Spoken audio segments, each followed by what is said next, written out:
بسم اللہ الرحمن الرحیم۔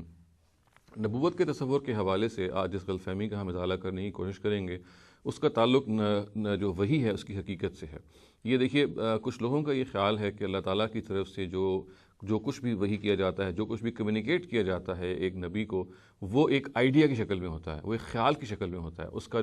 کے جو الفاظ ہیں وہ نہیں اس کو ریویل کیے جاتے، وہ ایک نبی کو وہ نہیں بتائے جاتے۔ الفاظ کا جو جامہ ہے وہ نبی خود پہناتا ہے، گویا کہ ایک آئیڈیا، ایک خیال ہے جو نبیوں کو کمیونیکیٹ کر دیا جاتا ہے، جو ان کو بتا دیا جاتا ہے، اور پھر اس خیال کو وہ ایک الفاظ کا جامہ خود پہناتے ہیں، الفاظ کا انتخاب وہ خود کرتے ہیں۔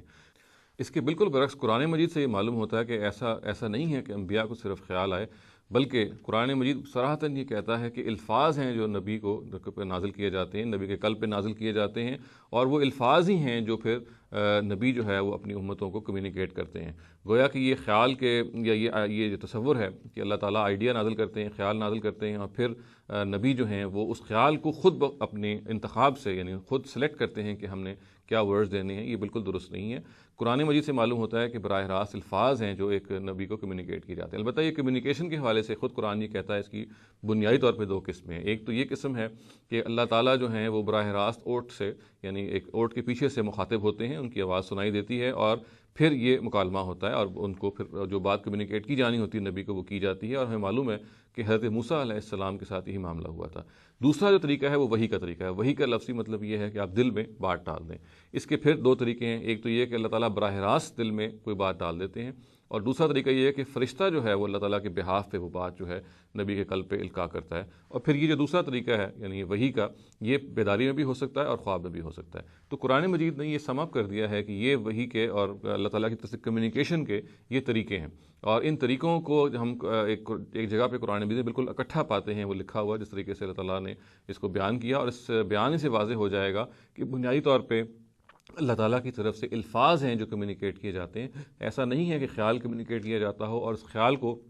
ایک نبی جو ہے وہ پھر الفاظ کا جامع پہنائے۔ چنانچہ سورہ شورى میں یہ ایک جامع آیت ہے جہاں پہ یہ چیز بیان ہوئی ہے، اس کے الفاظ یہ ہیں کہ وما كان لبشر ان يكلمه الله الا وحيا او من وراء حجاب او يرسل رسولا فيوحي باذنه ما يشاء انه علي حكيم۔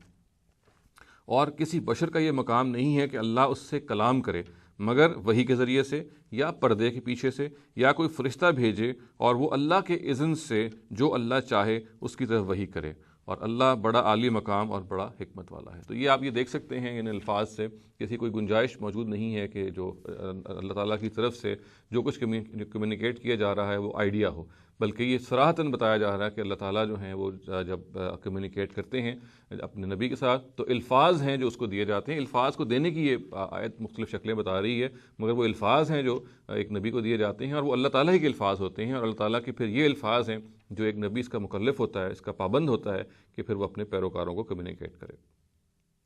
اقول قولی ھذا واستغفر اللہ لی ولکم ولسائر المسلمین والمسلمات۔